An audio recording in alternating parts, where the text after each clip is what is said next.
So week 12 of the NFL season happened. It was Turkey Day, where we pretend like natives weren't slaughtered and we gorge ourselves on food because America.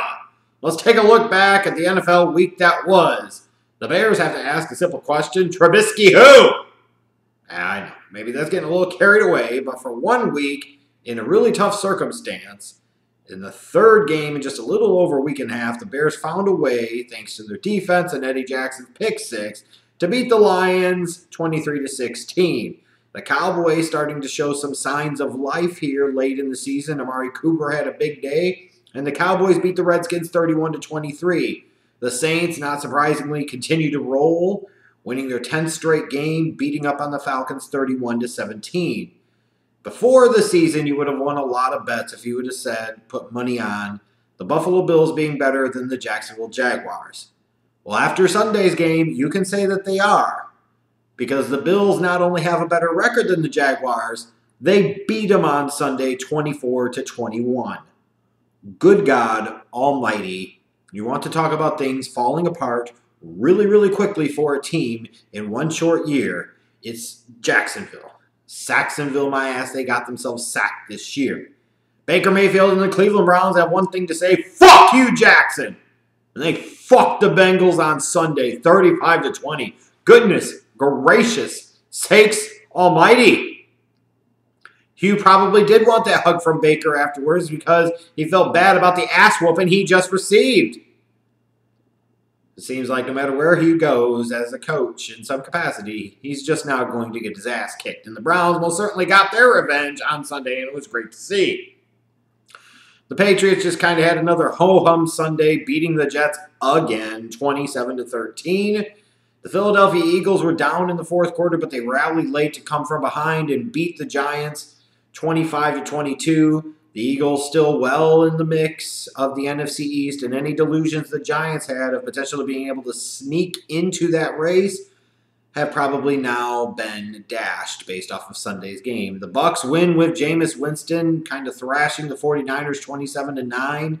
The Seattle Seahawks, you want to talk about a team that really flew under the radar. Much wasn't expected out of them this year, thinking it might be the last song for Pete Carroll with the Seahawks. And all of a sudden, the Seahawks go on the road. They beat Carolina. Now, the Panthers have lost 3 games in a row. Here are the Seattle Seahawks sitting there at 6-5. And we should probably be talking about Pete Carroll a lot more for Coach of the Year than we are or what he's ultimately going to be talked about. Lamar Jackson wins his 2nd straight game as a starter in the National Football League, and the Ravens beat up on the Raiders 34-17. Hooray, Lamar! Phillip Rivers makes history, completing 25 straight passes to start a game, highest single-game completion percentage in NFL history, and the Chargers thrashed the Cardinals 45-10. Bad Pittsburgh strikes again. What do I mean by that? When they go on the road and they face a bad team, they always find a way to lose these games, and they did it again on Sunday. It was no surprise to me. The Broncos beat the Steelers 24-17.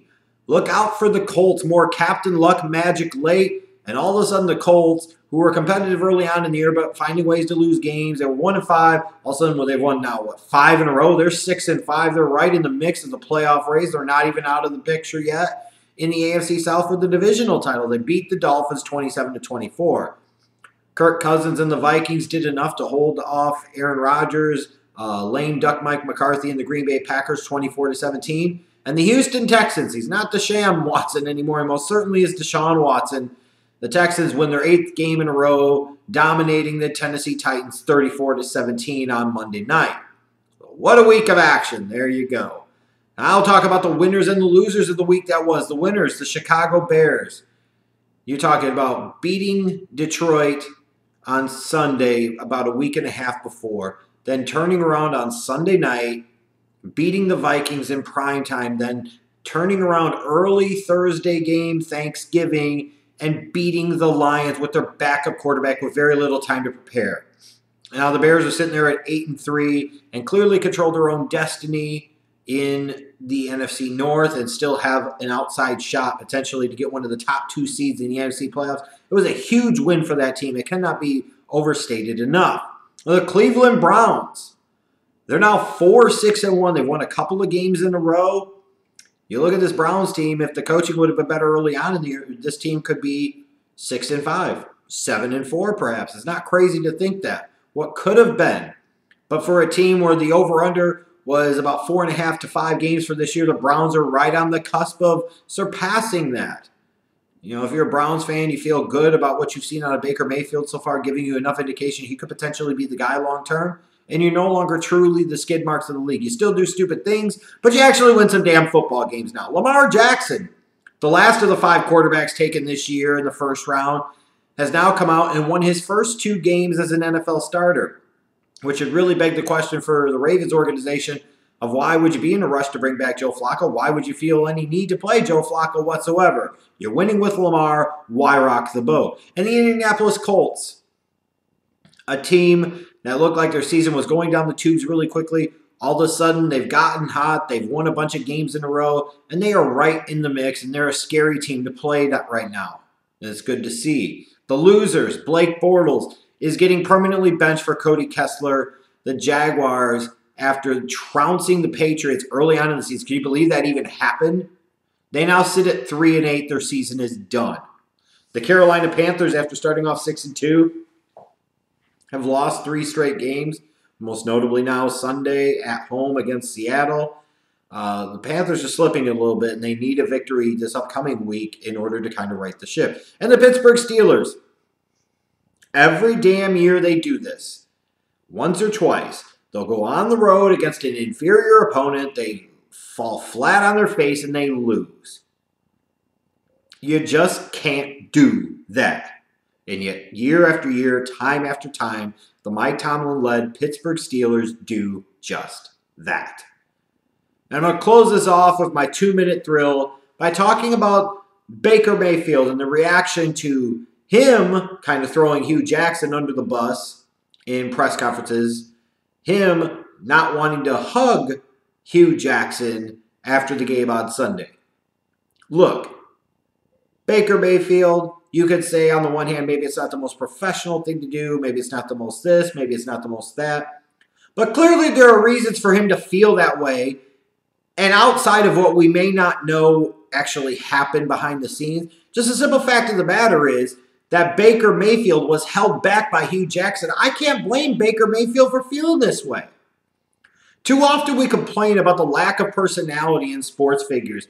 We complain about the lack of honesty and transparency and the attitude and the personality, and just we want these guys to be these kind of larger-than-life characters, but then when they are characters, we shit on them and we get mad for that at them.